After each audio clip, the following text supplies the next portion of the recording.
दोस्तों, आज की कहानी है ननद ननद ही रहती हैं। दोस्तों, कहानी शुरू करने से पहले अगर आपने हमारे चैनल को सब्सक्राइब नहीं किया है तो सब्सक्राइब कर लीजिए ताकि आपके पास पहुंचे हर नया वीडियो। क्या हुआ बहन, इतनी चुप है, कोई बात है मन में? रिद्धि ने अपनी छोटी बहन सिद्धि से पूछा। ना, ऐसा कुछ नहीं, तो सुना सब बढ़िया। सिद्धि ने इधर उधर की बातें कर फोन रख दिया। सिद्धि रिद्धि के बदलते रवैये से बहुत दुखी थी। रिद्धि काफी प्रैक्टिकल थी और सिद्धि भावुक।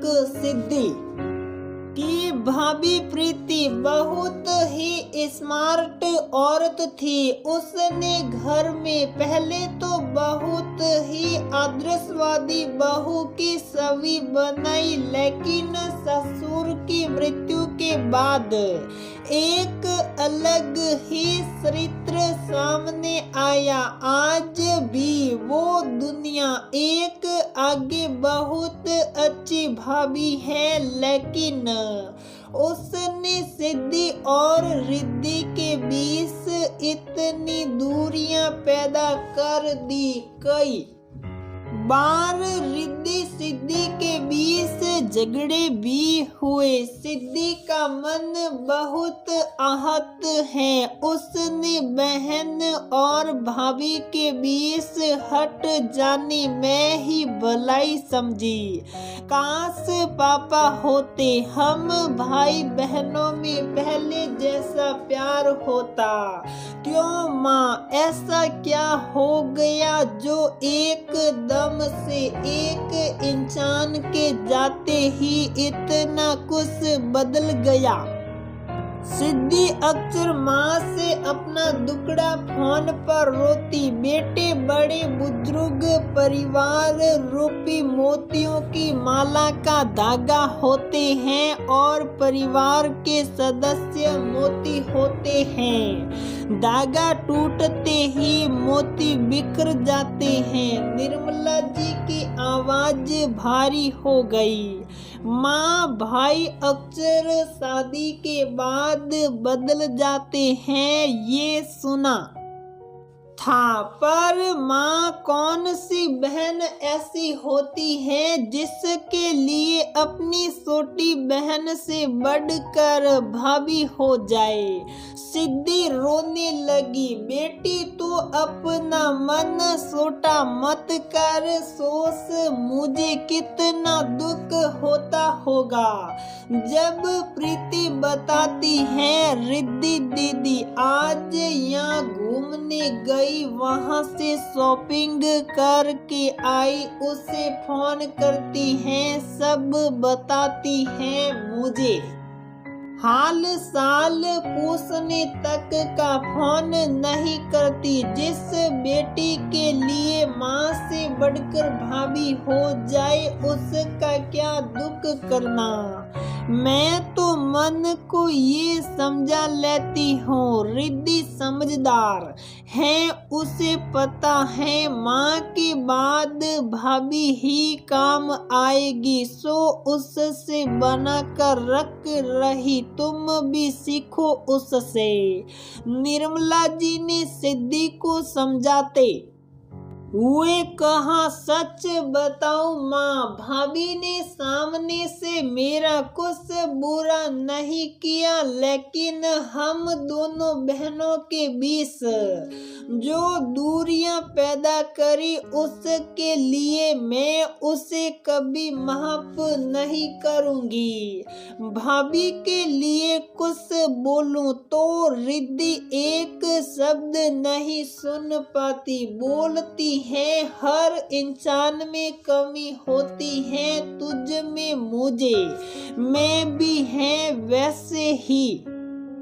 प्रीति में भी है। सिद्धि की बात पूरी होने से पहले माँ बोल पड़ी, प्रीति एक अच्छी बहू है कुछ हद तक, एक अच्छी भाभी भी है, लेकिन प्रीति की इधर की बात उधर करना कोई छोटी मोटी कमी नहीं, घर के घर बर्बाद हो जाते हैं। औरत का हाजमा अच्छा होना चाहिए, तभी वो मायके ससुराल के रिश्तों को खूबसूरती से निभा पाती हैं। रिद्धि भी तो कान की कच्ची है, माँ हो पक्षपात नहीं करूँगी, बेटी बहू दोनों को समझती हूँ। माँ की बात सुन सिद्धि को महसूस हुआ माँ साथ रहती हैं, सो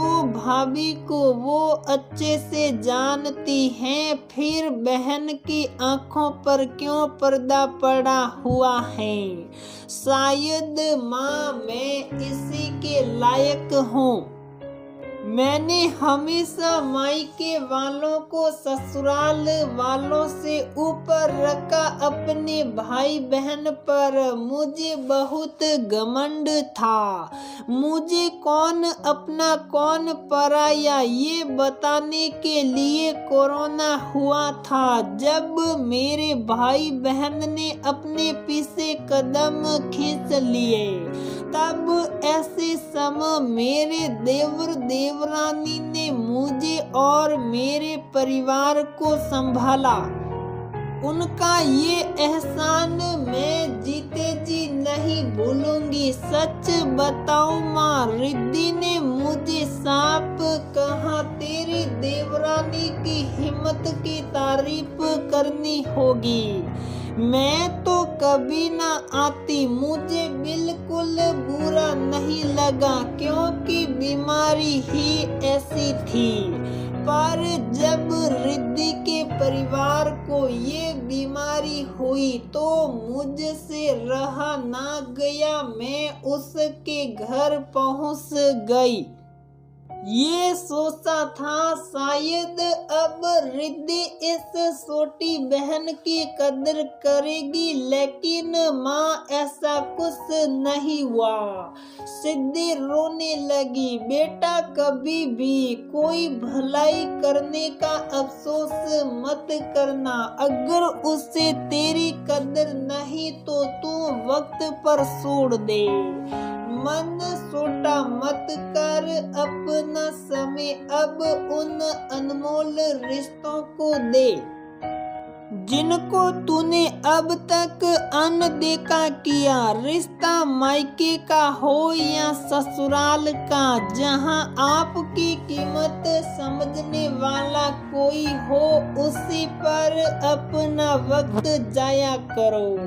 निर्मला ने सिद्धि को समझाकर फोन रख दिया। सिद्धि अब ससुराल के रिश्तों की कद्र करने लगी। समय बीतने लगा, सब अपने जीवन में मसरूफ होते गए। प्रीति का बेटा जवान हो गया, उसके लिए रिश्ते आने लगे। लड़की देखने का कार्यक्रम रखा गया। प्रीति और आनंद लड़की देखने किसी होटल में गए। प्रीति अपनी बहन और माँ के साथ गई। रिद्धि को काफी ठेस पहुंची। निर्मला ने सिद्धि को फोन करके सब बताया। देख लो, आज प्रीति ने रिद्धि को एहसास करवा दिया कि ननद ननद होती है, माँ और बहन की जगह नहीं ले सकती। रिद्धि उसके लिए कितना कुछ करती आई, अपनी माँ बहन से बढ़कर उसे मानी। किसी भी रिश्ते में जरूरत से ज्यादा अहमियत देने पर वो आपको रद्दी के भाव समझता है। जिस रिश्ते को उसने इतनी तवज्जो दी, आज वो ही पराया हो गया। माँ रिद्धि को बहुत ठेस पहुंची होगी। मुझे उससे बात करनी चाहिए। सिद्धि को दुख हो रहा था। मैंने तुझे कहा था ईश्वर पर छोड़ दे कुछ आंखों पर पड़े पर्दों को, वो समय आने पर खुद उठाता है। अब शायद रिद्धि को बहन माँ की कद्र हो। निर्मला जी की बातों में एक अजीब सी संतुष्टि थी। सिद्धि अब बेसब्री से बहन के फोन का इंतजार करने लगी। एक माँ को विश्वास था एक न एक दिन उनके बच्चे एक होंगे। आज रिद्धि सिद्धि आनंद फिर से एक हो गए, कभी जुदा न होने के लिए।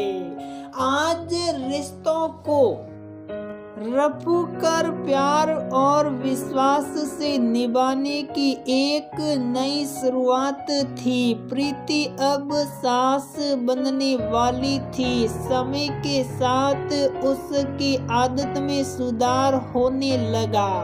सुधार लाना उसकी जरूरत भी था ताकि उसकी बहू के साथ उसका समन्वय अच्छा बने। अक्सर रिश्ते इतने उलझ से जाते हैं कि समझ से परे हो जाता है कि कैसे सुलझाए। ऐसी स्थिति में आप जोर जबरदस्ती से किसी को अपनी ओर करने के चक्कर में रिश्ता खो देते हैं। इससे अच्छा है हमें थोड़ी दूरी बनाकर उचित समय का इंतजार करना चाहिए। सच मानिए दोस्तों, वक्त का जवाब बेहतरीन होता है।